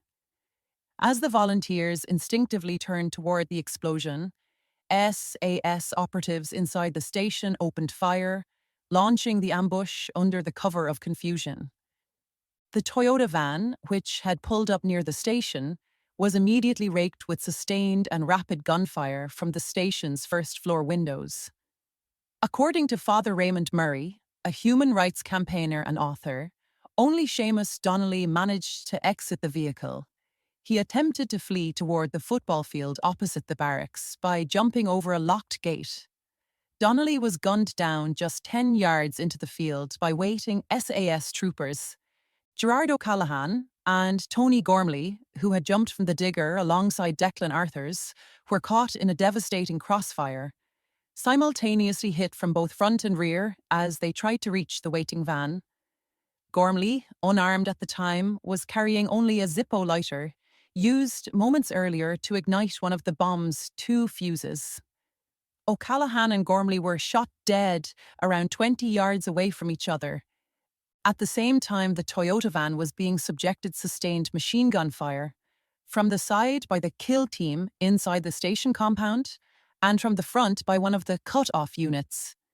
Pinned down in a lethal crossfire with no room to maneuver, the IRA men inside never stood a chance. Declan Arthurs managed to run approximately 80 yards up the road, heading away from the station and in the direction of Portadown, before he was struck and killed by gunfire. His body was later found face down on the roadside, separated from the others, suggesting he had made a desperate attempt to escape the kill zone. Hundreds of rounds, with some reports suggesting over 1,200, were fired at the IRA unit during the ambush. According to a later account published in Big Boys Rules, one SAS trooper tap-danced as he fired a GPMG into the van, a grim detail that underscored the brutal determination behind the British ambush. With most of the 24-man SAS ambush team firing directly into the kill zone, the digger bomb detonated, obliterating one side of the RUC station and scattering debris across a wide area. In the aftermath, both wheels of the digger could be seen in post-incident photographs, one of them having smashed through the fence opposite the station and come to rest in the playing field. Just as the bomb in the digger bucket detonated, a white Citroën, registration OIA 3248, carrying 2 brothers, Anthony and Oliver Hughes, was making its way through Loughgall village. The pair had spent the day repairing a lorry drive shaft at a friend's farm and were on their way home. Unaware of the ambush unfolding ahead, they took what seemed to be the more direct route through the village. As their car crested the hill near the church, the brothers spotted smoke rising from the police station and briefly considered turning back. Before they could act, SAS troopers, concealed in a nearby residential garden, opened fire. The car was riddled with bullets. The front windscreen, which faced towards the IRA's approach, remained intact, while the rear and side windows were shattered. The passenger side, where Oliver was seated, sustained 17 bullet holes. Anthony Hughes was killed instantly. Oliver was severely wounded, suffering gunshot wounds to the right side of his back, left shoulder, and left temple. His lungs collapsed from the trauma. He later stated that no crossfire occurred near the car, directly contradicting the official RUC account. In his view, the brothers were mistaken for IRA volunteers, partly because they were wearing blue overalls, similar to the IRA unit's boiler suits. Despite the clear evidence of mistaken identity, the RUC refused to publicly acknowledge that the Hughes brothers were civilians. Meanwhile, just 250 yards away, a parents' meeting of the Loughgall Girls' Friendly Society was taking place at St. Luke's Parish Hall. The blast and subsequent gunfire shattered windows in the hall, but heavy curtains spared those inside from injury. Just outside St. Luke's Parish Hall, Mrs. Beggs, a local woman, was driving into the village in her red Mazda when the shooting began. As she crested the hill, 3 bullets struck her car from behind. Miraculously, she escaped unhurt. A short distance away, 3 members of the Loughgall Football Club committee, who had been preparing to open their wooden clubhouse bar, suddenly found themselves under fire. When the shooting erupted, they threw themselves to the ground. Moments later, the digger bomb detonated, sending shards of glass and masonry raining down on them. All 3 survived. Victor Halligan, one of the men inside, later gave an account to Father Raymond Murray, recorded in the SAS in Ireland. "The next thing we knew was that soldiers burst in and took us outside," he said. "At one stage, I got the impression they thought we may have been involved, as they had their guns trained on us." The men were forced to sit on a wall outside the clubhouse, not permitted to look towards the station, and were separated and held for several hours. Eventually, a local RUC officer identified them, and they were allowed to return home. Halligan remembered the moment vividly. "As we walked home, we saw 2 bodies, one lying against a wall, Declan Arthur's, and one lying beside a white car, one of the Hughes brothers. Another civilian, a man in his 40s from Maherry, was also caught up in the ambush. Driving into Loughgall from the Armagh side, in the opposite direction from the IRA unit, he was en route to a football match when the gunfire erupted. Just 25 yards from the IRA van, he jumped from his car and took cover between 2 gable walls. I lay there flat on the ground for what seemed like an eternity, praying to God for myself and my family," he later told Fart Murray. When the firing stopped, he was arrested where he lay by soldiers with blackened faces and English accents and taken to Gough Interrogation Centre, where he was held for 5 hours. His family were unaware of his whereabouts until he called from Gough Barracks in the early hours of Saturday morning. Later treated by a doctor for severe nervous shock, he told the Democrat newspaper, "If I had driven another 20 yards, I am sure I would be a dead man. I ran from the car when I heard the shooting. The explosion came later as I lay on the ground." According to the Sunday Tribune, May 1987, 3 local boys who arrived at the scene shortly after the ambush reported encountering at least 3 armed men in military uniforms, wearing balaclavas and speaking with English accents. The boys said British soldiers told them they had chased one IRA man up the road toward Portadown, believed to be the body later found furthest from the RUC station. Soldiers were reported firing from multiple locations: the Armagh side of the village at the IRA van, the football field opposite the barracks, where Seamus Donnelly was likely shot, and a garden on the village side, from which Anthony and Oliver Hughes were mistakenly gunned down. Every exit from Loughgall appeared to be sealed, and it was clear that the operation had been designed as a contain-and-kill ambush. In the course of the entire operation, 2 RUC officers and 1 British soldier were slightly injured by shrapnel. No British casualties were caused by enemy fire. Meanwhile, 2 IRA scouts, who'd been waiting a short distance outside of the village, sat and waited as the sound of gunfire battered the air. According to an account given in May 2017 to the Irish News on the 30th anniversary of the ambush, the gunfire went on for what seemed like 3 to 4 minutes. One of the scouts became concerned. Out in the distance, I saw a helicopter and I turned to the comrade and said, "There's something badly wrong here." At this stage, we were waiting for them, the IRA team, to come down and get away. He recalled seeing several SAS soldiers leap from behind a wall and rush toward the Hayati van, which lay just ahead. One SAS man stood just 2 or 3 feet in front of the volunteer's vehicle and levelled an M16 Armalite rifle at his chest. I know for a fact to this day, when you look in someone's eyes, they knew we were involved. They had observed us for 20 minutes before it. Frozen in place, the volunteer could see the van and the bodies of his comrades lying around it. The SAS men with us were calm, but the boys around the van were in a frenzy. At that stage, there was an odd, isolated shot. I knew they were wiped out. I could see the carnage down at the van. At the same time, it was a shock to know everybody was away.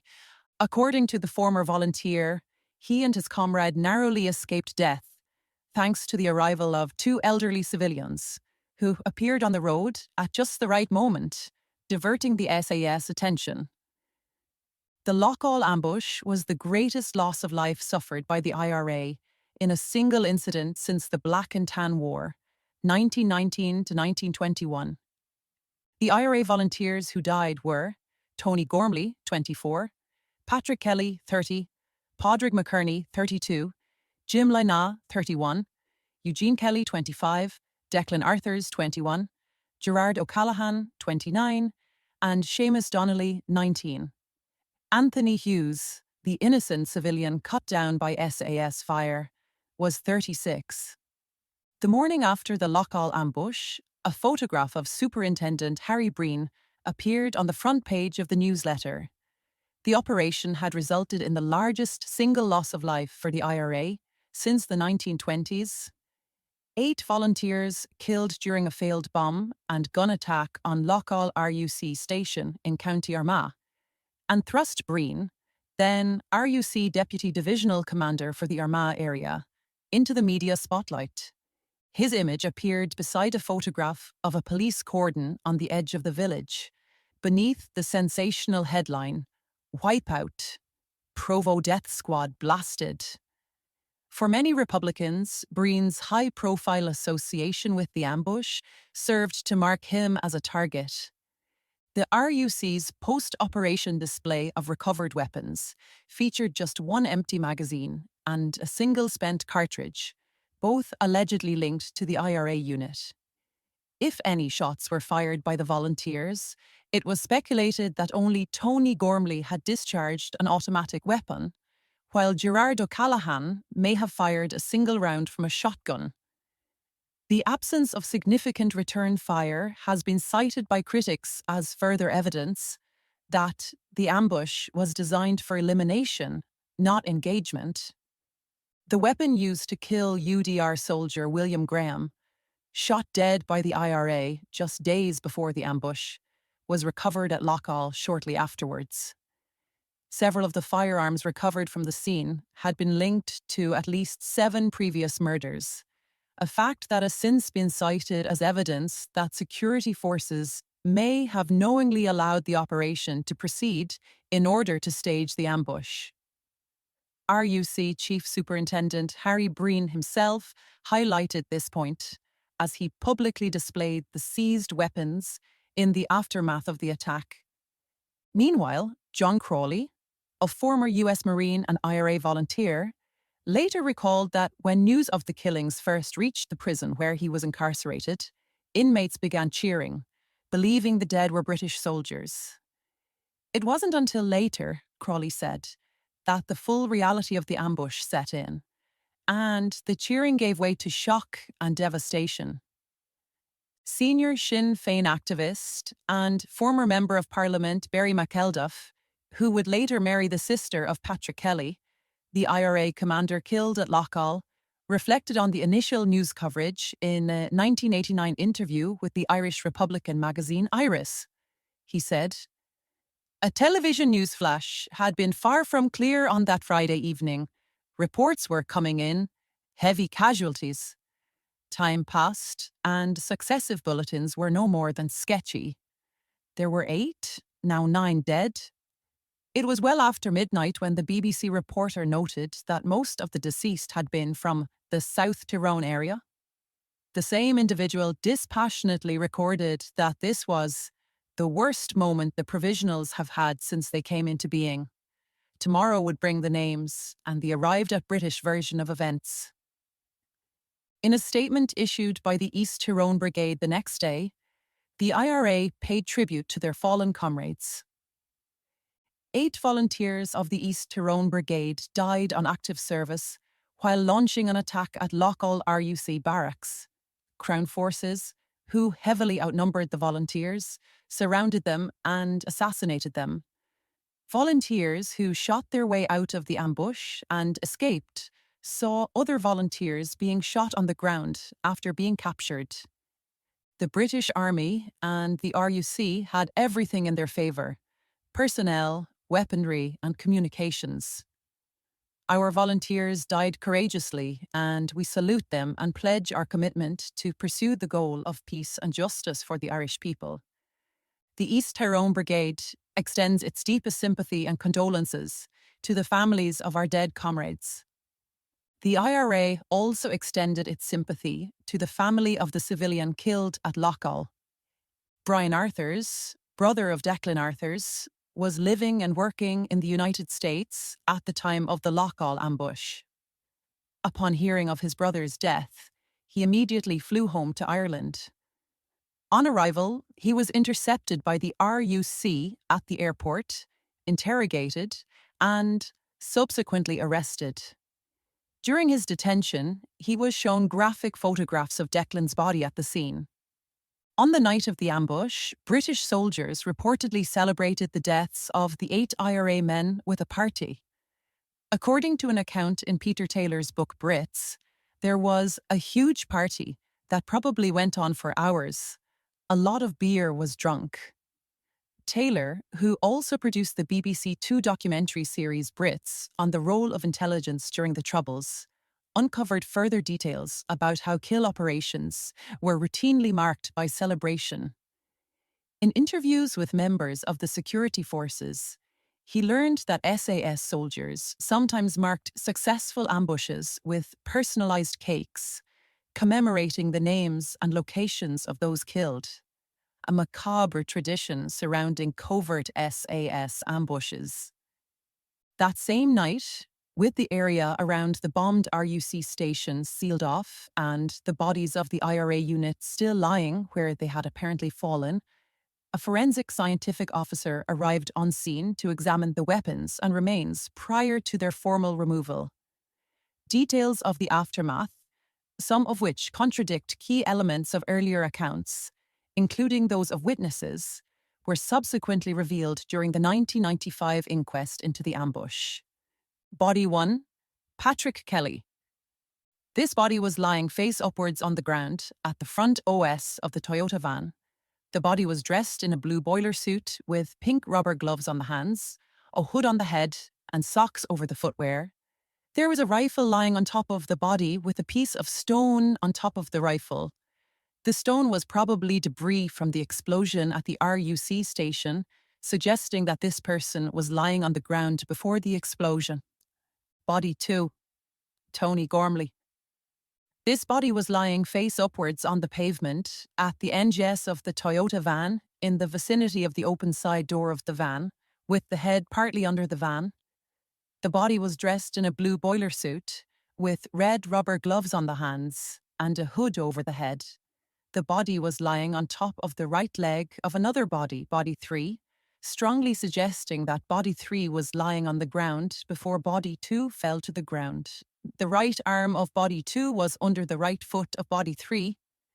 Body 3, Seamus Donnelly. This body was lying face upwards on the pavement towards the north-south rear, or the Toyota van.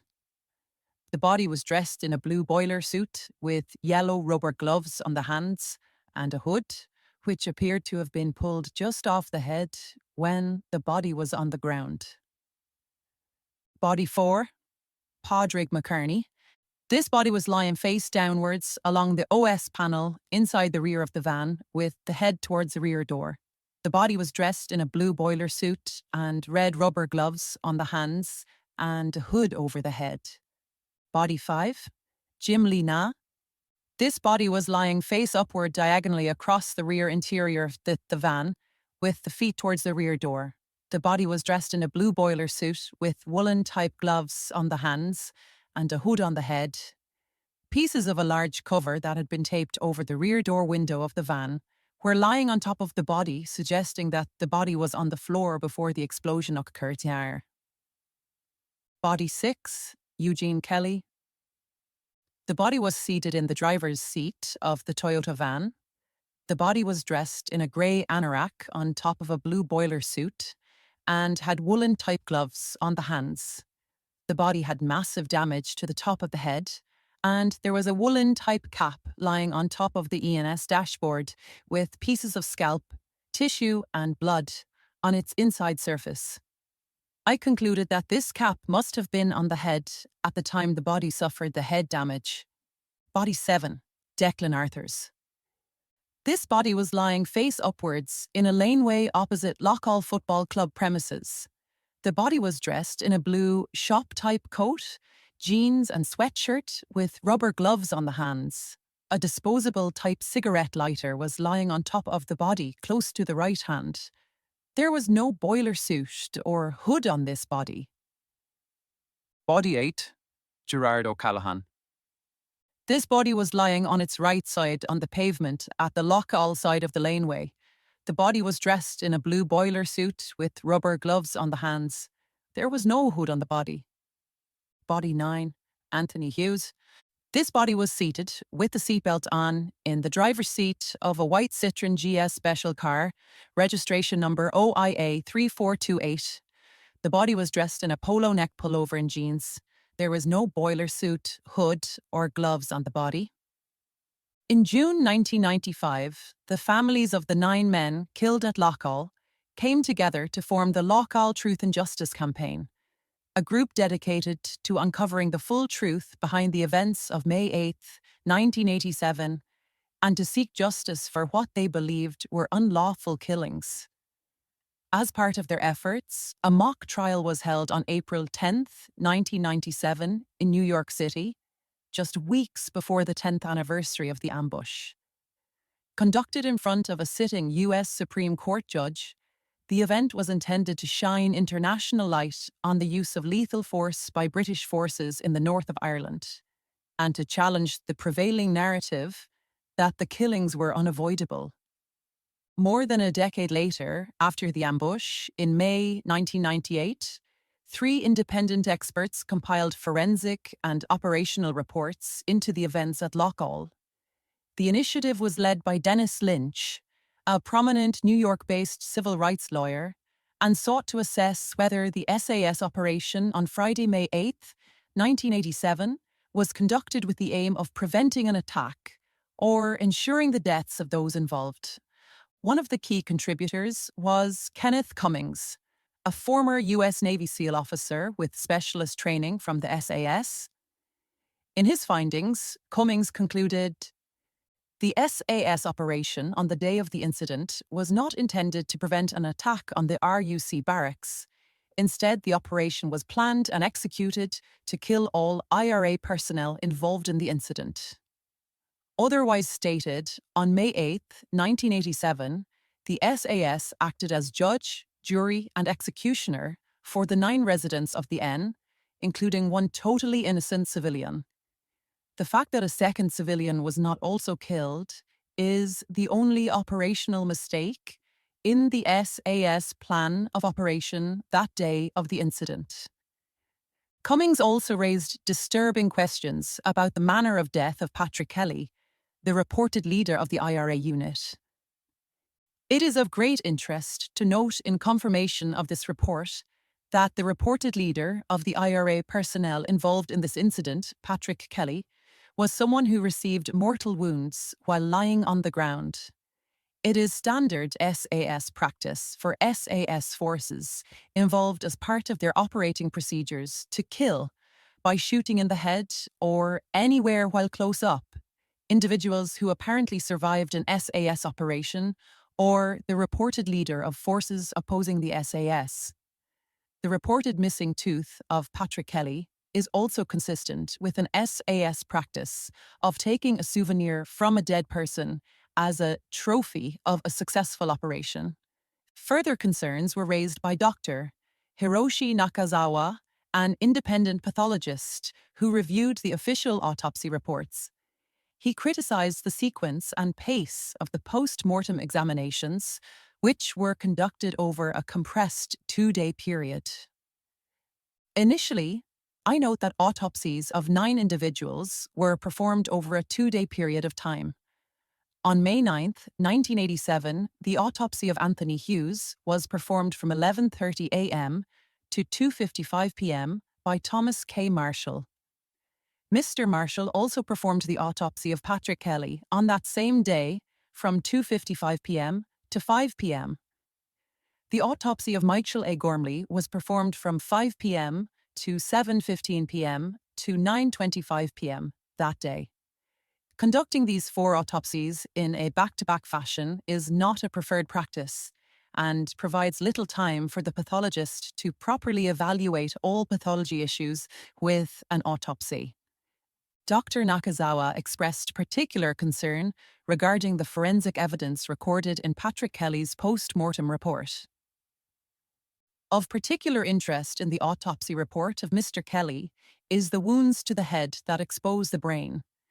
The specific head wounds evidence, as indicated in the commentary portion of the autopsy, that certain bullet holes were due to fragments of bullets that had broken up after striking the road area where Mr. Kelly was lying, raise serious questions about the manner of death of Patrick Kelly. The report also highlighted findings from the autopsies of Declan Arthurs, Gerard O'Callaghan, and Michael Gormley, all of which pointed toward the possibility of close-range firing. The autopsy regarding Declan J. Arthurs also demonstrates that evidence of firing at a close range was present. The autopsy report of Gerard M. O'Callaghan likewise demonstrates an entrance bullet wound to the right cheek and also evidence that firing at the decedent was at close range. Again, the foregoing presents serious issues regarding the deaths of these individuals. Taken together, these independent findings reinforced suspicions that the Loughgall ambush was not merely a counter-terrorism operation, but a deliberate shoot-to-kill mission, carried out with the objective of eliminating the IRA team rather than arresting them. The IRA's internal investigation into the Loughgall ambush was reportedly led by none other than Steakknife, the codename for Freddie Scappaticci, a senior IRA figure later exposed as a British military intelligence agent. According to Republican sources cited in the BBC's Spotlight on the Troubles, A Secret History, Scappaticci headed up the internal security inquiry launched by the organisation following the loss of the East Tyrone unit. The programme revealed tensions between Steakknife and local IRA volunteer Gerard Hart. The falling out reportedly centred on the question of who was to blame for the apparent compromise of the Loughgall operation. In an interview for the programme, Hart's brother Ignatius was asked whether he believed Scappaticci bore responsibility. If Freddie Scapitice was dealing with internal security in Tyrone, which we know he was, said Mr. Hart, obviously that was a leading role in how so many operations were carried out in Tyrone. In August 1988, a British Army coach transporting troops back to base was blown up near Ballygally in County Tyrone, killing 8 soldiers, the same number of British dead as IRA men killed at Loughgall, a symmetry that Republicans would not overlook. The operation, which left over 30 soldiers injured, was reportedly led by Gerard Hart, a senior Tyrone volunteer. Later that same month, on 30th August 1988, Hart was killed by the SAS, along with his brother Martin Hart and fellow volunteer Brian Mullen, in circumstances strikingly similar to those faced by his comrades at Loughgall. In 2014, then British Government Minister Theresa Villiers intervened to block a new inquest into the Loughgall killings, citing national security concerns. The decision drew strong criticism, most notably from Attorney General John Larkin, who condemned the move as profoundly wrong in principle. Her intervention effectively halted any further legal examination of the ambush at that time. More recently, in March 2025, the families of those killed received a renewed commitment from Hilary Benn, the United Kingdom Secretary of State for Northern Ireland, that the legacy inquest into Loughgall would be reinstated.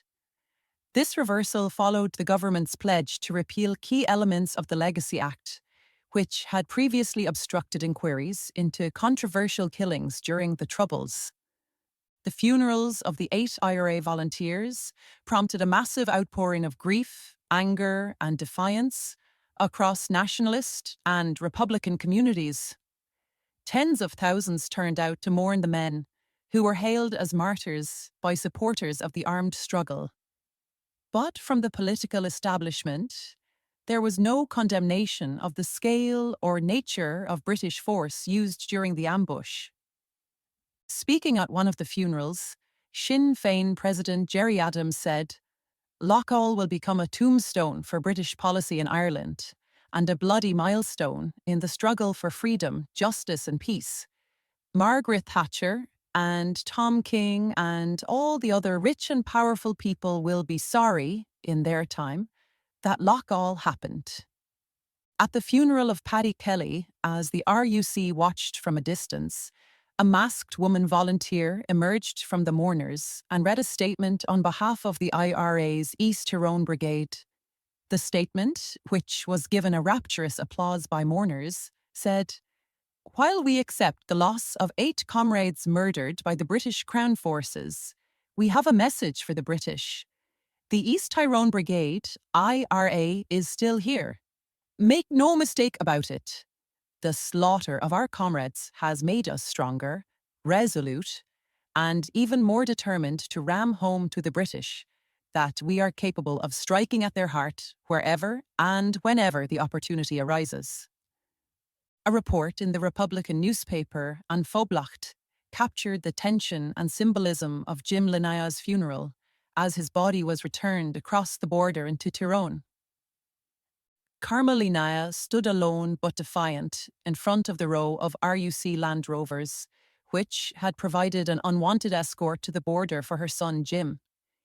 Even in the midst of her grief, she was conscious of the fact that the armed RUC men who had jeered and insulted her, and the rest of the Lina family throughout the torturous journey from Craigavon, might lurch forward to snatch some of the hundreds of mourners who had crossed Moy Bridge into Tyrone. Amongst those gathered at Moy Bridge were her son, Colm, released on parole from Portlaoise, and several senior Republicans, including John Joe McGurl. A few miles away, at Emmy Vale, the cortege halted and was joined by an Ogleg na Hérian colour party, which provided an escort through the village.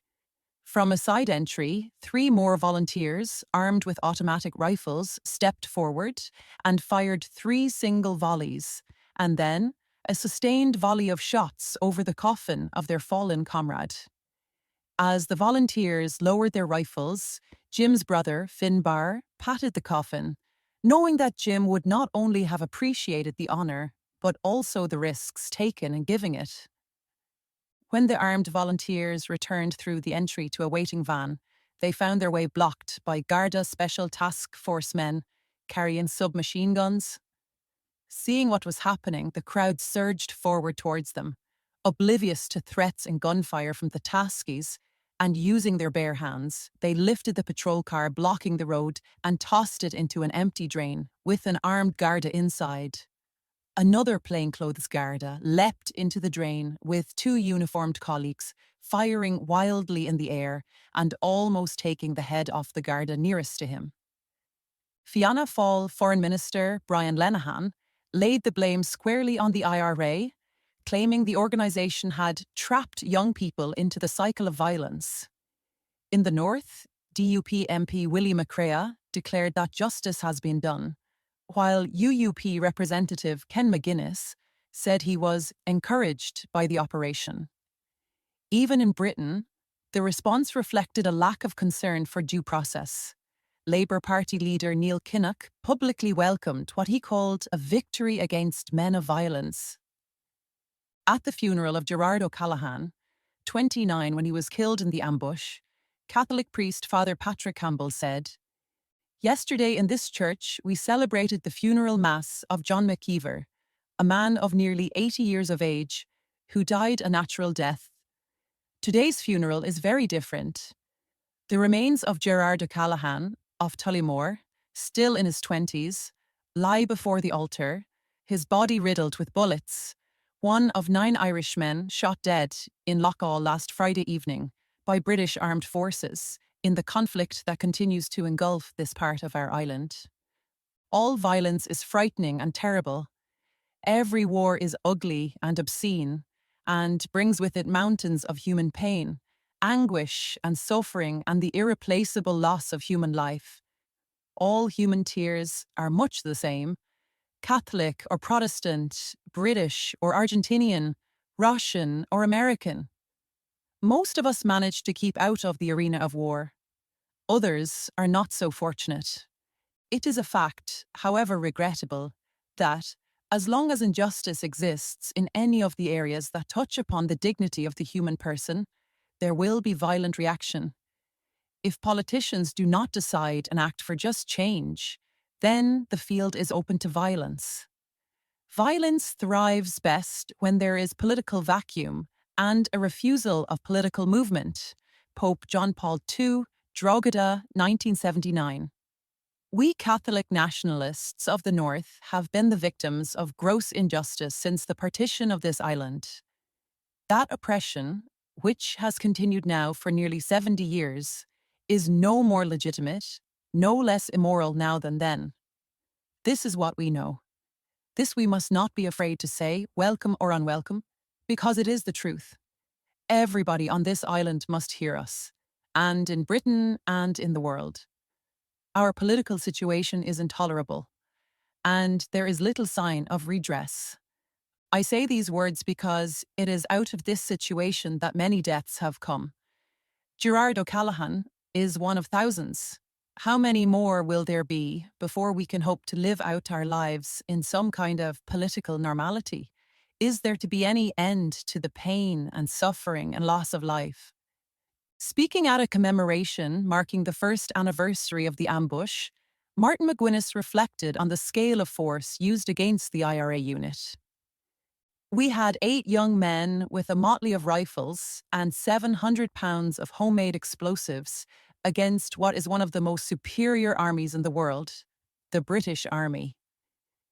He condemned the narrative being advanced in the British press, saying, "The British media would have you believe that the 8 people were terrorists." On 20 March 1989, less than 2 years after Loughgall, a large South Armagh IRA unit ambushed and killed 2 of the most senior RUC officers in the north, Superintendent Bob Buchanan and Harry Breen, who had gained notoriety for publicly posing beside the East Tyrone unit's recovered weapons in the immediate aftermath of the ambush. Breen had since been promoted to chief superintendent.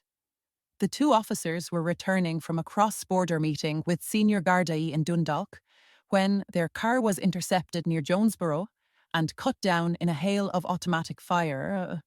Both men were killed at the scene. For the IRA, Breen was a symbolic target. As divisional commander of H Division, which included Newry, Armagh City, and South Armagh, he had overseen RUC operations in the region at the time of the Loughgall ambush.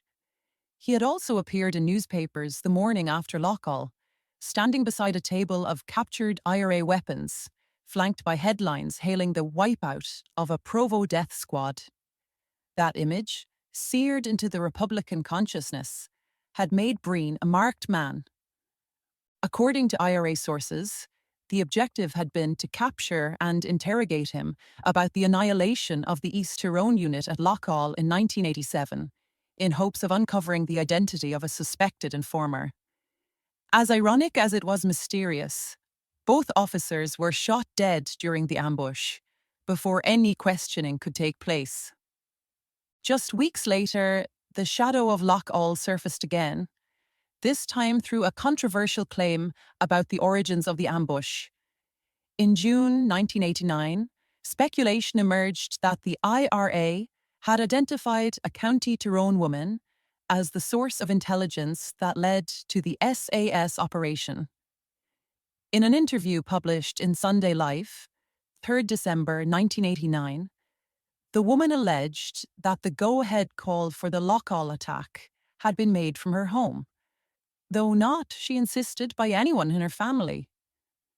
She claimed to have been in the bathroom at the time, overhearing the call, but unaware of its significance until after the operation.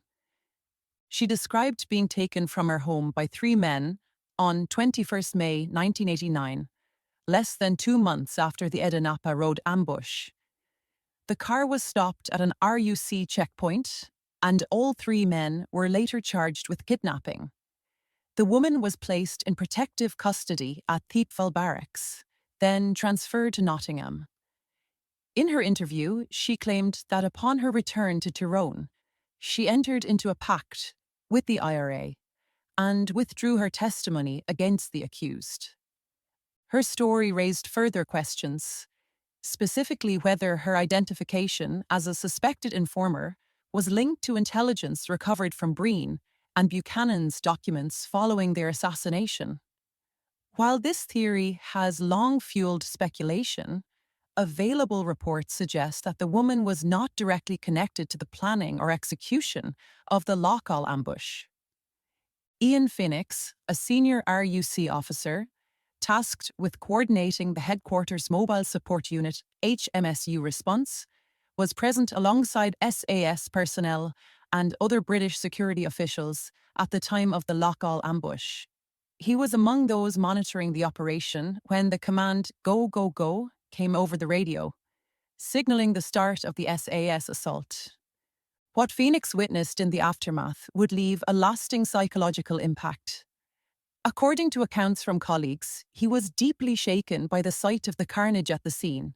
Young IRA men lying dead, their bodies riddled with gunfire across the station grounds. One report, published in the book Phoenix, Policing the Shadows, even described Phoenix weeping while off duty, overwhelmed by the sheer brutality of the operation he had helped oversee. Years later, while serving as head of the RUC's counter-surveillance unit, Ian Phoenix was killed in the 1994 Chinook helicopter crash on the Mole of Kintyre, an incident that claimed the lives of 29 senior figures from British intelligence, military, and police circles. It would be more than 2 years after Loughgall before the IRA once again committed a large number of volunteers to a single operation. On 13th December 1989, a 12-man unit launched a meticulously planned assault on a permanent British Army checkpoint at Derryard, near Rosslea, in County Fermanagh. The attack left 2 British soldiers dead and a third seriously wounded. It would be the IRA's final large-scale assault on a British Army, or RUC base. In the early hours of 5 September 1990, the IRA's East Tyrone Brigade returned to the site of the ambush, detonating a £1,000 van bomb outside the RUC station. The building, unmanned at the time, was severely damaged, though no one was injured due to a prior warning. The attack came just weeks before the long-delayed inquest into the 1987 killings was scheduled to begin on 24 September. In April 1996, the RUC announced plans to rebuild the Loughgall station, which remained operational until its administrative closure in August 2009. 2 years later, in April 2011, the station, once the site of the most devastating ambush of the Troubles, was sold for private development,